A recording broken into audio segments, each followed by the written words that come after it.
Morning, brothers and sisters. Happy Sabbath day po sa inyong lahat. At meron po akong gustong i-share sa inyo sa umagang ito.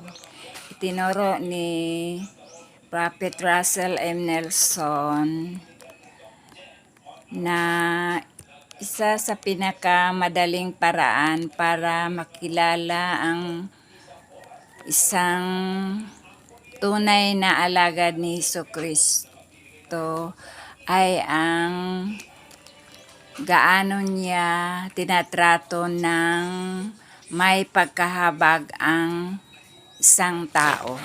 So yan po ang gusto kong i-share sa inyo ngayong umaga na ito, na paano tayo